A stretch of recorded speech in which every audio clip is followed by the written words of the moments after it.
Assalamu alaikum students. I hope everyone is doing good. Welcome to Psychology Facts by Lara. Students, in this video I am going to discuss objective portion of FA Part 2 Psychology paper of 2024. FA Part 2 को हम Intermediate Part 2 भी कहते हैं, Second Year भी कहते हैं. So mainly in this video I am going to discuss the objective portion of 2024 Psychology paper. Alright, और जहाँ पे explanation required होगी I will explain the MCQs. So without any further delay, let's move towards the MCQs. So the number one MCQ is developmental psychology studies the human lifespan from option A है prenatal period to death, option B है infancy to death, option C है infancy to adolescence, option D है childhood to old age. The right option is option A, prenatal period to death.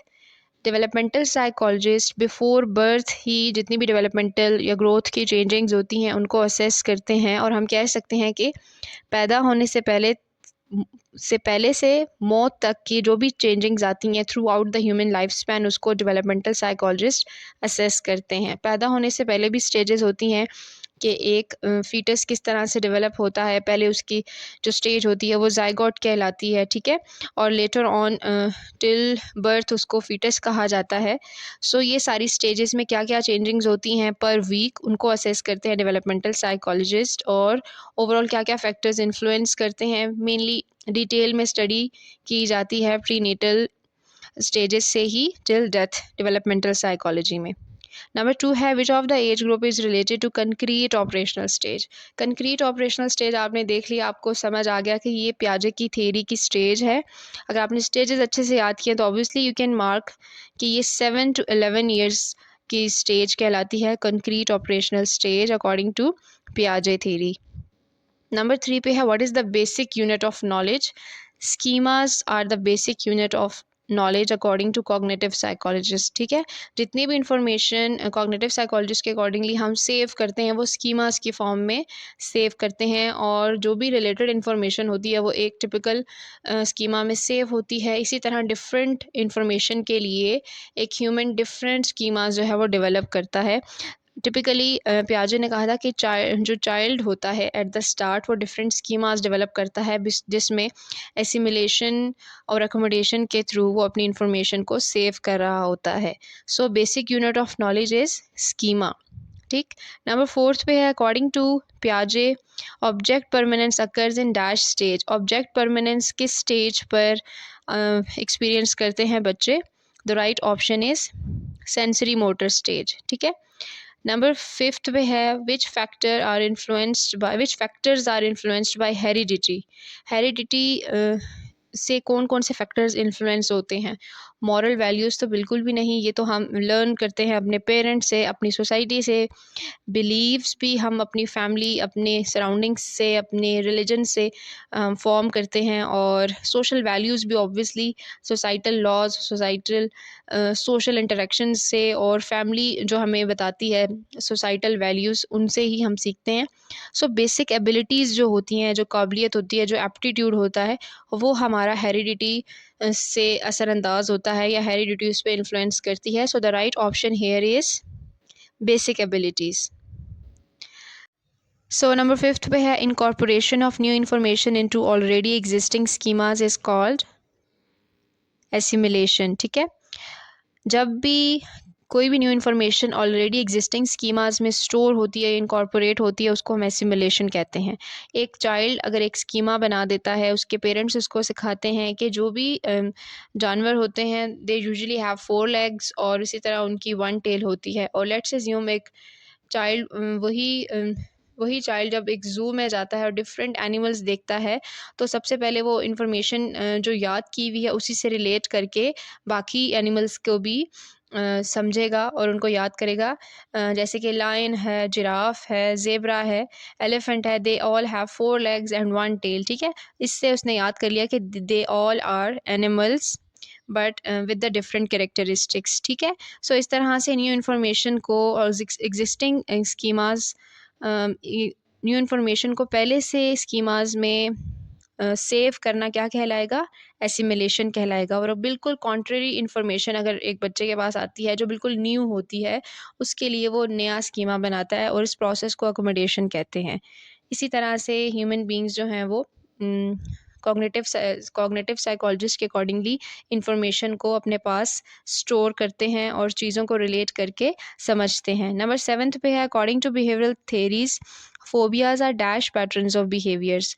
Phobias are learn patterns. जो भी phobias होते हैं या जिन्हें उर्दू में बेजा खौफ कहते हैं, वो लर्न बिहेवियर्स होते हैं जो कि किसी न किसी टाइम इंसान ने एक्सपीरियंस किए होते हैं और लेटर ऑन जो है वो थ्रू आउट द लाइफ उनके लिए वो फोबिया की फॉर्म में उनके साथ रहते हैं। सो दे आर लर्न बिहेवियर्स जो कि इन्वायरमेंट से वो सीखते हैं।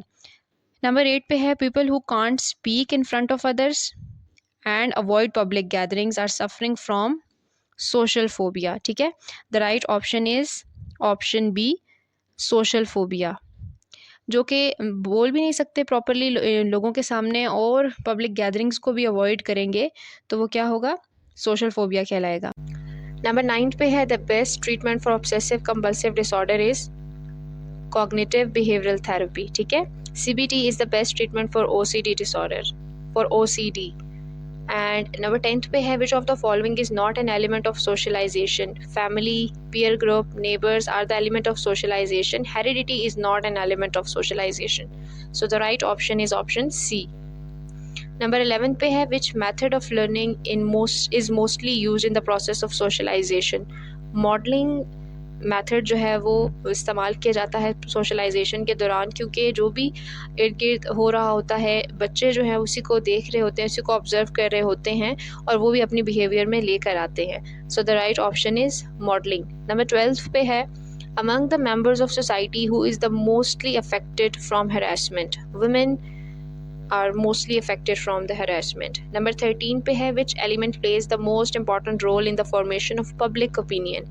Mass communication, जिसको अबलाग आमा कहते हैं, plays important role in the formation of public opinion. जो भी एक राय आमा बनती है, एक opinion बनता है पब्लिक का, वो mass communication की वजह से बनता है, क्योंकि different जो हमारे पास forms हैं जिसमें electronic media, print media, digital media, social media, यहाँ पे जो भी एक ओपिनियन चल रहा होता है लोग उसी को टिपिकली फॉलो करना शुरू कर देते हैं। और इसी तरह गवर्नमेंट से रिलेटेड, पॉलिटिक्स से रिलेटेड जो भी हमें बताया जाता है थ्रू डिफरेंट प्लेटफॉर्म्स, हम उसी को अपना ओपिनियन बनाने की कोशिश कर रहे होते हैं या अनकॉन्शियसली भी वो चीज़ें हम सीख रहे होते हैं। सो मैस कम्युनिकेशन जो है इंपॉर्टेंट रोल प्ले करती है पब्लिक ओपिनियन के फॉर्मेशन में।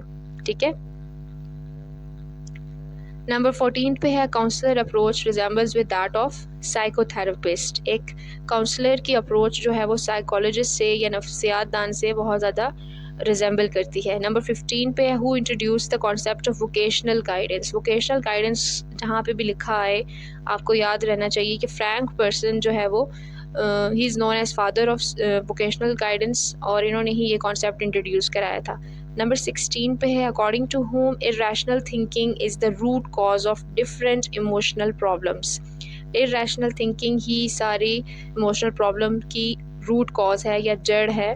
सो he who said this? Albert Ellis said this. ठीक है, एल्बर्ट एलिस का कहना है कि जब भी हम इर्रेशनल थिंकिंग को चेंज करते हैं तभी एक ह्यूमन जो है वो नॉर्मैलिटी की तरफ जाता है और अपने प्रॉब्लम्स को सॉर्ट आउट कर सकता है। सो इमोशनल प्रॉब्लम्स को जब हम डील करेंगे, इरेशनल थिंकिंग को इरेडिकेट करेंगे, तभी हम नॉर्मैलिटी की तरफ जाएंगे। This was said by Albert Ellis. Number 17 पे है which of the following technique is used in rational emotive behavioural therapy? Who introduced rational emotive behavioural therapy? आपने याद रखना है एल्बर्ट एलिस ने rational emotive behavioural therapy introduce की थी। उसके नाम में भी एलिस आ रहा है, ई से एलिस है, तो आपने याद रखना है ही मेनली टॉक्ड अबाउट इमोशंस और रैशनल होनी चाहिए हमारी emotions. That's why his theory is rational emotive behavioural therapy. ठीक है, सो एल्बर्ट एलिस ने रैशनल इमोटिव बिहेवियरल थेरेपी दी थी जिसको हम REBT भी कहते हैं। REBT टेक्निक, REBT थेरेपी में कौन सी टेक्निक इस्तेमाल होती है? रोल प्लेइंग टेक्निक जो है वो इस्तेमाल होती है, आपने याद रखना है। मेनली रोल प्लेइंग होती है जिसमें इर्रेशनल थॉट्स को टारगेट किया जाता है, उनको सबसे पहले इनकाउंटर किया जाता है और फिर चैलेंज करने के बाद उनको चेंज किया जाता है विद द पॉजिटिव वंस। ठीक है, excessive use of dash words cause psychological problems for the individuals. कौन से लफ्ज़ों का इस्तेमाल साइकोलॉजिकल प्रॉब्लम्स की तरफ लेके जाता है?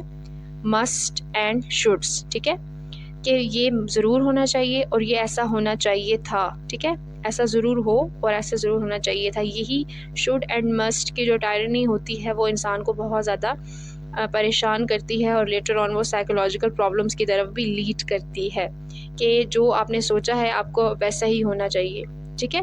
अब पॉसिबिलिटीज़ होती हैं, हर चीज़ उस तरह से नहीं होती जैसा एक ह्यूमन एक्सपेक्ट करता है, और इसको हमने नॉर्मलाइज़ करना है कि जो हम सोच रहे हैं लाजमी नहीं वही वैसा ही हो। सो जो नॉर्मेलिटी से हट कर डिफरेंट साइकोलॉजिकल प्रॉब्लम्स की तरफ जाते हैं वो मस्ट एंड शुड्स में ही रहते हैं, जिसकी वजह से वो बहुत सारे मसाइल फेस कर रहे होते हैं। सो हमें फ्लेक्सिबल रहना चाहिए, जो भी चेंजिंग्स आ रही होती है इन्वायरमेंट में हमें उनको समझना चाहिए, इनके साथ अडेप्ट करना चाहिए, ठीक, ताकि हम एक नॉर्मल ज़िंदगी गुजार सकें। सो नंबर 19 पे है, which of the following is the part of guidance. Guidance का क्या पार्ट है? Counseling is the part of guidance. Number 20, mental disorders are treated by psychotherapy. बहुत कॉमन और सिंपल सा ही है, ऑब्वियसली जो साइकोलॉजी पढ़ रहा है उसको पता है कि जितने भी डिसऑर्डर्स हैं वो ट्रीट किसके ज़रिए होते हैं, नफ्सियाती तरीका इलाज के ज़रिए, जिसे हम साइकोथेरेपी कहते हैं। आई होप आपको ये MCQ समझ आए होंगे। If you have any question related to this video और any particular MCQ you can ask in the comment section। कोई भी सजेशन देना है you can just give the suggestion in the comment section। अपना बहुत सारा ख्याल रखिएगा। Thank you so much for watching this video।